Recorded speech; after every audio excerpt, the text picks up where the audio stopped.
पहला प्रश्न यह है कि कुछ दिन ध्यान में मन लगता है, फिर कुछ दिन पूजा और भजन में रुझान रहता है, लेकिन एकाग्रता कहीं भी टिकती नहीं। मैं अपनी इस स्थिति से बहुत परेशान हूं।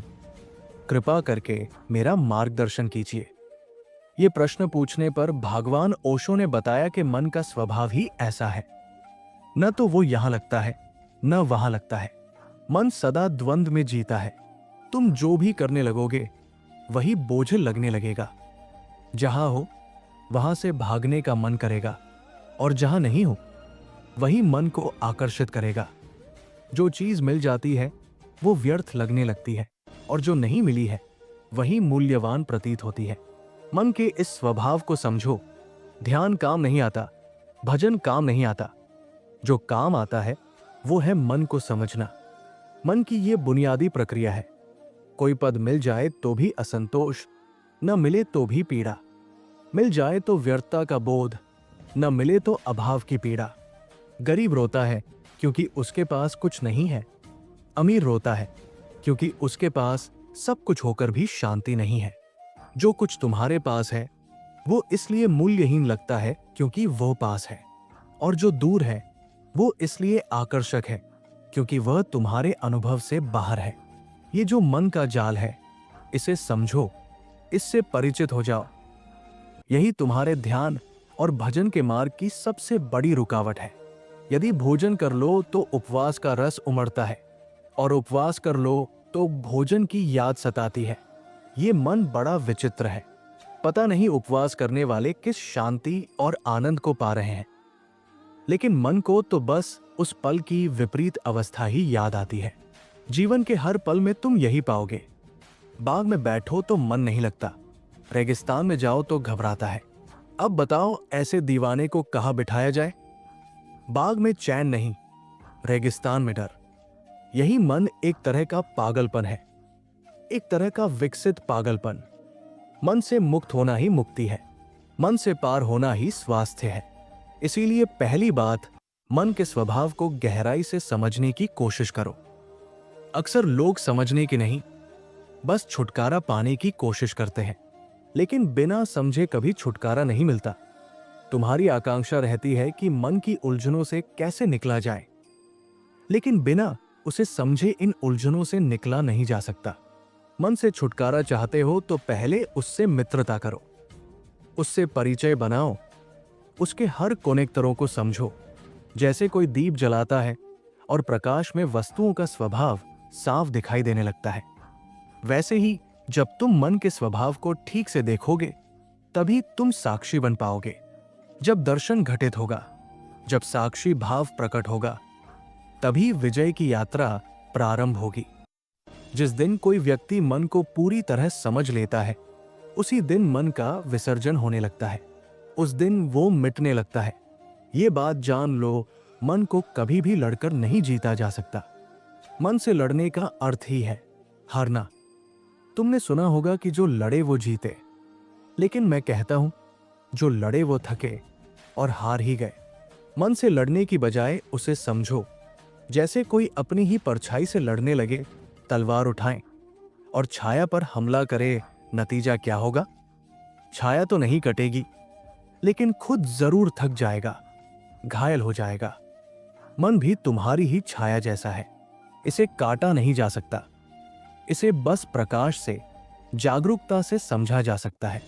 जब तुम ध्यान करो और मन कहे भजन करो, फिर भजन करो तो मन कहे ध्यान करो, तब समझो कि ये मन तुम्हें भटका रहा है। मन की ये राजनीति पहचानो।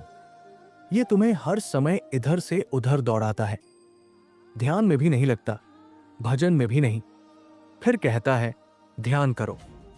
पहले कहता था संसार में रहो, अब कहता है संन्यास लो। और जब संन्यास लोगे तो फिर कहेगा संसार में लौट चलो। इस मन को देखो, उसकी चालाकी पहचानो।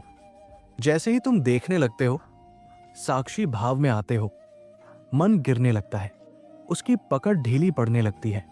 और जब पकड़ छूट जाती है, तब बाहर से नहीं, भीतर से बदलाव घटता है। ये बदलाव भजन से नहीं, ध्यान से नहीं, समझ से आता है। इसलिए समस्त धर्मों का सार है जागरूकता।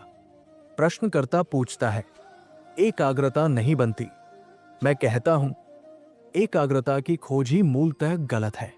असल में जागरूकता की खोज होनी चाहिए, लेकिन खोज करने वाला स्वयं मन है, और मन की सारी खोजें मन के ही पुराने सिक्कों में उलझी हुई है। ये मन ही कहता है, एकाग्र बनो, और तुम्हें असंभव कार्य में लगा देता है। फिर जब वो नहीं हो पाता तो तुम थक जाते हो, परेशान हो जाते हो। इसलिए जरूरी है कि तुम जीवन की गणित और मन की मूल व्यवस्था को समझो। पहला सूत्र यह है, जब मन नहीं होता तभी तुम एकाग्र होते हो। कभी अपने किसी काम में पूरी तन्मयता से लगे हो, जैसे झाड़ू लगाना, खाना बनाना, और अचानक पाते हो कि मन तो है ही नहीं। कभी कोई मधुर संगीत सुनते समय या किसी सरल क्रिया में जब तुम पूरी तरह डूब जाते हो, तब तुम होते हो, लेकिन मन नहीं होता। और वही एकाग्रता अपने आप घटित होती है। एकाग्रता घटाई नहीं जा सकती। ये किसी क्रिया का फल नहीं, बल्कि मन की तन्मयता का परिणाम है। जब मन पूरी तरह डूबता है, तब तुम एक होते हो, और जैसे ही मन उठता है, तुम फिर अनेक टुकड़ों में बंट जाते हो, बिखर जाते हो। अब तुम प्रयास कर रहे हो एकाग्र होने का, लेकिन ये प्रयास स्वयं मन से ही हो रहा है। अब प्रश्न उठता है, मन ही मन को कैसे एकाग्र करे? ये ऐसा ही है जैसे कोई खुद को अपने जूतों के फीते खींचकर उठाने की कोशिश करे। थोड़ा उछल कूद लोगे, लेकिन फिर जमीन पर गिर पड़ोगे। ये असंभव प्रयास है। मन कभी भी स्वाभाविक रूप से एकाग्र नहीं होता।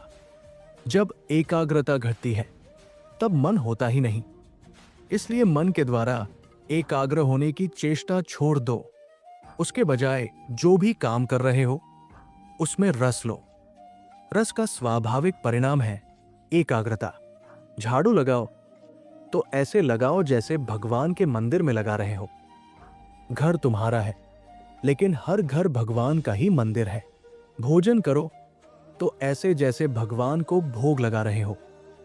तुम खा तो रहे हो, लेकिन वास्तव में तो भगवान ही तुम्हारे भीतर भूख बनकर प्रकट हुआ है। उसने ही तुम्हारी भूख जगाई है। लोग वहां हैं जहां उन्हें होना नहीं था, और ये गड़बड़ इसलिए है क्योंकि उन्होंने अपने सहज स्वभाव की ओर कभी देखा ही नहीं। किसी के पिता ने कहा, दुकान करो, इसमें लाभ है। किसी के माता पिता ने कहा, डॉक्टर बनो।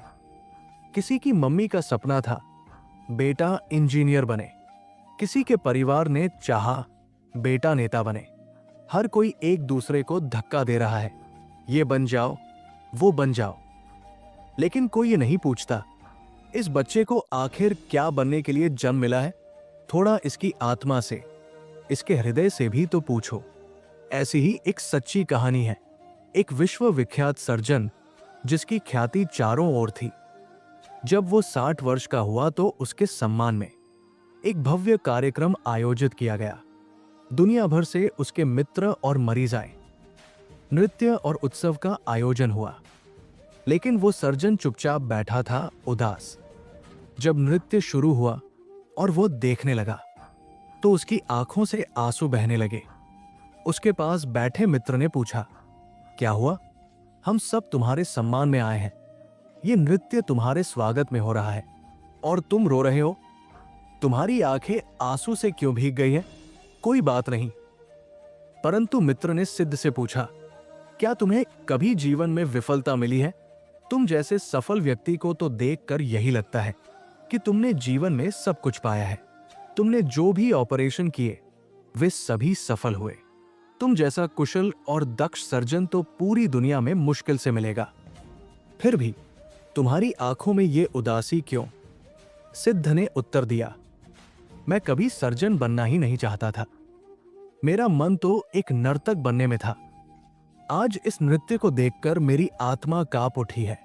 काश मैं एक छोटा मोटा नर्तक ही बन जाता, चाहे कोई मुझे जानता ना, पहचानता ना, लेकिन मेरी आत्मा नाचती।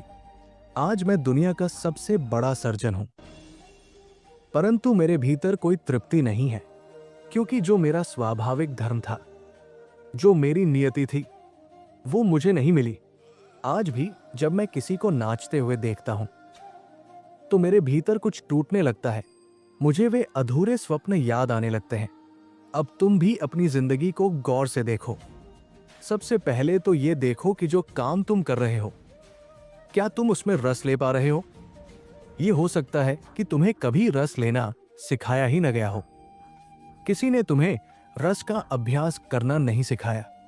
रस के अभ्यास का पहला सिद्धांत है, जो भी कर रहे हो उसमें ही मूल्य है।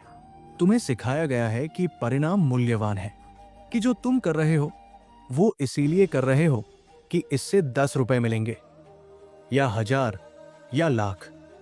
और इस सोच ने तुम्हें परिणाम के पीछे दौड़ाया।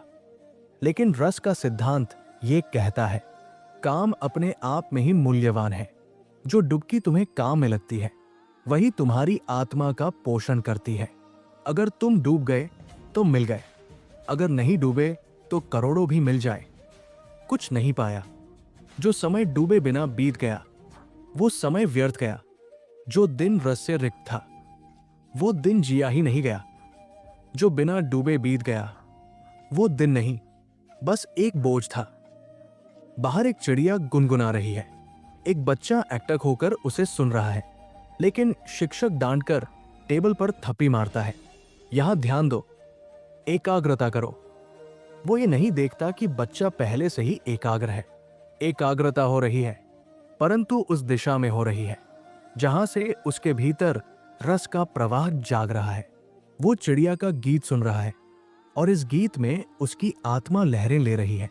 वो एक गहरी भावदशा में प्रवेश कर रहा है और ये पहली बार होगा जब वो जीवन में कुछ सीख रहा है, रस को। उसी कक्षा में दूसरा बच्चा गणित के सवालों में डूबा हुआ है। बाहर की दुनिया उसके लिए अदृश्य हो गई है। कुत्ते भौंक रहे हैं, सड़क पर शोर है, परंतु वो बच्चा बस गणित के संख्यात्मक सौंदर्य में रमा है। हमें बच्चों को एकाग्रता सिखाने की जरूरत नहीं है। हमें उनकी रस की दिशा को पहचानना चाहिए। जो बच्चा गणित में रस ले रहा है वो उसी के लिए पैदा हुआ है। उसकी ये सहज एकाग्रता हमें खबर देती है कि उसका स्वभाव क्या है। अब उस बच्चे से जबरन कहा जाए, चिड़िया की ओर देखो, नई चेतना जागे और विघ्न स्वतः मिट जाए। अब तुम यहां मुझे सुन रहे हो। जिनके भीतर मेरी बात से रस उत्पन्न हो रहा है वही वास्तव में एकाग्र हो रहे हैं। वे कोई एकाग्रता का प्रयास नहीं कर रहे। एकाग्रता घट रही है अपने आप। इस फर्क को समझो। ये करने की चीज नहीं है, ये घटने वाली चीज है। अगर तुम एकाग्रता करने लगो तो जो मैं कह रहा हूं वो सुन नहीं पाओगे, क्योंकि करने में मन आ जाता है और मन जितना करेगा उतना ही ध्यान टूटेगा। मैं कहता हूं, रस में बहो, क्योंकि वही रस तुम्हें खींच कर लाया है। वही रस तुम्हें प्रतिदिन इस दिशा में चलाता रहा है। वही रस है जिससे एकाग्रता घटती है। जहां रस है वहां अद्भुत कोमलता है, वहां सजगता है, वहां समाधि की संभावना है। इसलिए एकाग्रता को छोड़ो, रस को जगाओ। अगर जहां तुम हो वहां रस नहीं आ रहा तो हिम्मत करो, साहस करो, उसे बदल दो। संभव है कि जो व्यवस्था तुम जी रहे हो वो तुम्हारे लिए उपयुक्त ही न हो, तो भले ही दरिद्र हो जाना पड़े, भले ही सड़क पर बैठकर भीख मांगनी पड़े, लेकिन अगर वहां रस है तो वो दरिद्रता भी समृद्धि बन जाती है। और अगर तुम्हारे पास सब कुछ है, नाम, पैसा, पद, प्रतिष्ठा, लेकिन रस नहीं है, तो वो सब शून्य है, व्यर्थ है। रस ही सम्राट बनाता है। कभी कभी तुम किसी भिखारी के चेहरे पर ऐसी दिव्यता, ऐसी आभा देखोगे जो राजमहलों में बैठे सम्राटों के चेहरों पर नहीं होती। वो भिखारी जो अपने काम में लीन है, उसके भीतर आनंद की एक लौ जल रही होती है। रॉथस्काइल्ड ने अपनी आत्मकथा में एक घटना का उल्लेख किया है। एक दिन सुबह 5 बजे उसका दरवाजा खटखटाया गया। वो गहरी नींद में था, झुंझलाते हुए उठा, गुस्से में बाहर आया। वहां एक भिखारी खड़ा था। रॉथस्काइल्ड ने कहा, यह कोई वक्त है भीख मांगने का? भिखारी मुस्कुराया और बोला, आप बैंकिंग का धंधा करते हैं, क्या कभी हमने आपको सलाह दी? तो आप हमें भी सलाह न दें। हम अपने धंधे को भली भांति जानते हैं। हम जन्मजात भिखारी हैं। रॉथस्काइल्ड उस भिखारी के चेहरे को देखता रहा। वो एक शांत, प्रसन्न आत्मा थी, एकदम मुक्त, हल्की, निर्मल, जो अपने भिक्षाटन में भी स्वाभिमान रखता है। वो भिखारी नहीं, ज्ञानी है। कभी कभी सड़क पर बैठा भिखारी भी तुम्हें प्रसन्न मिलेगा, क्योंकि प्रसन्नता का संबंध तुम्हारे पास क्या है इससे नहीं, बल्कि उससे है कि तुम कितना डूबे हो। अगर तुम हाथ में भीख का कटोरा लिए गीत गुनगुनाते हुए चल रहे हो तो तुम प्रसन्न हो, और तुम्हारी उस प्रसन्नता के आगे राजाओं के महल भी फीके पड़ जाएंगे। लेकिन दुनिया ने तुम्हें क्या सिखाया है? स्कूल से लेकर कॉलेज तक तथाकथित धर्म गुरुओं ने भी तुम्हें सिर्फ यही सिखाया कि एकाग्र बनो। मैं कहता हूं, रस को केंद्र में लाओ, बाकी सब हटाओ। एकाग्रता आती है, लेकिन एक परिणाम के रूप में। यह कोई साधन नहीं है। जहां रस होता है वही एकाग्रता स्वतः आती है। रस की छाया है एकाग्रता। अगर तुम्हें मंदिर में रस नहीं आता तो छोड़ दो उस मंदिर को। फिर वहां परमात्मा तुम्हारे लिए नहीं है। जहां रस नहीं है वहां एकाग्रता नहीं होगी। जहां एकाग्रता नहीं है वहां परमात्मा नहीं होगा। अगर तुम्हें बांसुरी की धुन में रस आता है तो वही तुम्हें परमात्मा मिलेगा। अगर किसी नर्तकी की पायल की छनक में तुम्हारा हृदय झूमने लगे तो तुम्हारा परमात्मा वही नाच रहा है। तुम्हारा परमात्मा तुम्हारे रस से तय होगा। शास्त्र कहते हैं, रसो वैस्य, परमात्मा ही रस है। उसका स्वभाव रस है। वो न तो एकाग्रता है, नहीं कठोर अनुशासन। वह रस है। जहां रस है वहां परमात्मा की झलक है। जहां भी रस उमंग में बदल जाए, खुशी में खिल जाए, वही तुम्हारी पूजा है, वही तुम्हारी प्रार्थना है। और अगर तुम बैठे बैठे जबरदस्ती भजन करते रहो, ध्यान करते रहो, लेकिन उसमें कोई रस न हो, तो वो एक यांत्रिक कर्तव्य बन जाता है। लोग कहते हैं, भजन करो, ध्यान करो, इससे लाभ मिलेगा। महावीर को देखो, उन्होंने पहनने को वस्त्र तक त्याग दिए, पर कबीर की चदरिया ने उन्हें परमात्मा तक पहुंचा दिया। बुद्ध, महावीर, कबीर, इन सब का ध्यान, इनकी मुक्ति हमें तो समझ आती है, क्योंकि हमने उन्हें किसी बोधि वृक्ष के नीचे बैठे ध्यान में देखा है।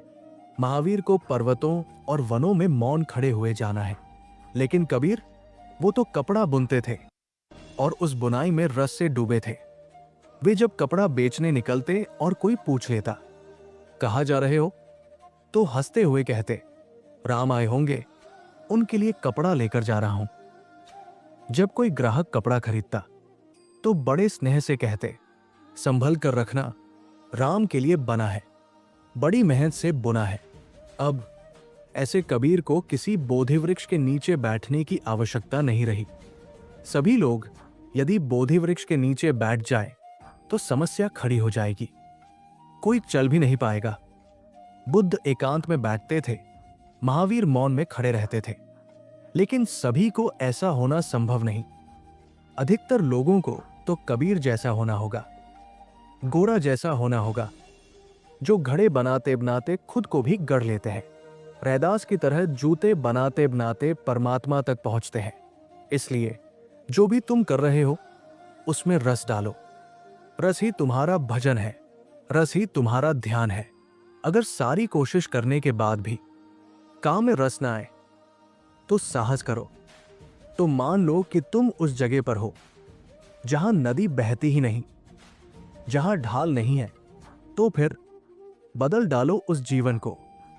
यही सच्चा सन्यास है। सन्यास का मतलब है साहस। एक आदमी था, लंदन के बाजार में 40 वर्षों तक दलाली करता रहा। बड़ा सफल, धनवान, संपन्न, सब कुछ था। सुख सुविधा की कोई कमी नहीं थी। कभी कोई ऐसा संदेह भी नहीं था कि वो आदमी किसी स्त्री के साथ भागा हो, या सन्यासी बना हो, या आत्महत्या कर ली हो। लेकिन एक दिन अचानक वो गायब हो गया। 3 साल बाद पता चला कि वो पेरिस में चित्रकला सीख रहा है। उसके मित्र चौंक गए। तुम्हारे पास सब कुछ था, क्या कमी थी? उसने उत्तर दिया, सब कुछ था, पर उमंग नहीं थी। जीवन में रस नहीं था। मेरी आत्मा तो बचपन से चित्रकार बनना चाहती थी, पर मैंने दलाली शुरू कर दी और उसमें सफल हो गया। लेकिन सफलता संयोग थी, इच्छा नहीं। अब वो चित्र बनाता है।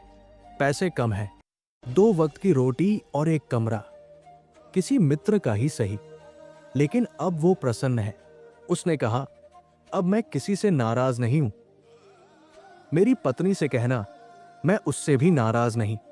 सब कुछ था, पर भीतर कुछ नहीं था। जैसे सब ठीक ठाक चल रहा हो, लेकिन ठीक ठाक से ज्यादा कुछ चाहिए था। ठीक ठाक से कोई जीवन खिलता नहीं, ठीक ठाक में ही मर जाता है इंसान। सुविधा से जिए और सुविधा से मर गए, लेकिन भीतर कभी जीवन फूटा ही नहीं। अब मैं सन्यासी हूं। सन्यास का अर्थ होता है साहस से अपने रास्ते को बदल लेना। अगर ये दिखने लगे कि जीवन मरुस्थल बन रहा है, तो जो हो रहा है उससे हट जाने का साहस करो, चाहे जो भी कीमत चुकानी पड़े। जीवन को रसपूर्ण बनाए बिना उसे जीने का कोई अर्थ नहीं। परंतु इंसान कमजोर है, उसे सुविधा प्यारी है। वो कहता है, कुछ नहीं मिला तो क्या, कम से कम सुविधा तो है, सुरक्षा तो है। इसीलिए सारे प्रश्नों की जड़ यही है। एकाग्रता कैसे आए? तो पहले तो प्रयास करो, शायद आ जाए। ईमानदारी से, निष्ठा से प्रयास करो। 50% संभावना है कि आ जाए, लेकिन अगर नहीं आती तो देर मत लगाना, हिम्मत करो, बदल डालो रास्ता। जिंदगी रोज हाथ से फिसल रही है।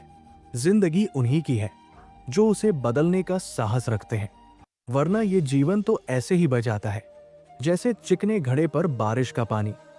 अगर तुम्हारे भीतर कुछ एकत्र नहीं हो रहा, अगर तुम्हारा जीवन कुछ संवरण नहीं कर पा रहा, तो सावधान हो जाओ।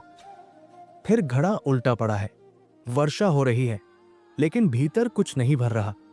निष्कर्ष तो याद रखो, एकाग्रता कोई साधन नहीं है और न ही कोई लक्ष्य है। वो तो केवल रस की छाया है। तुम जहां भी पूरी तन्मयता से, प्रेम से, जागरूकता से डूब जाते हो, वही एकाग्रता स्वतः प्रकट होती है। अगर जीवन में रस नहीं है तो सब कुछ होते हुए भी कुछ नहीं है, और अगर रस है तो दरिद्रता में भी दिव्यता है। इसलिए मैं कहता हूं, एकाग्रता की चिंता मत करो, रस जगाओ। वही तुम्हारी प्रार्थना है, वही तुम्हारा ध्यान है, वही तुम्हारा परमात्मा है। जीवन को बोझ मत बनाओ, उसे उत्सव बना लो। जिनके भीतर ये बात उतर रही है, वे प्रयास नहीं कर रहे, वे बह रहे हैं रस में, और वही सच्चा ध्यान है, वही सच्चा संन्यास है। अगर आपको इस प्रवचन में कुछ भी नया जानने या समझने को मिला हो, अगर इसने आपके मन को छुआ हो, तो कृपया इस वीडियो को लाइक करें, दूसरों के साथ शेयर करें और हमारे चैनल को सब्सक्राइब जरूर करें, ताकि ऐसे ही और भी जीवन परिवर्तनकारी विचार आप तक पहुंचते रहें। बेल आइकन दबाना न भूलें।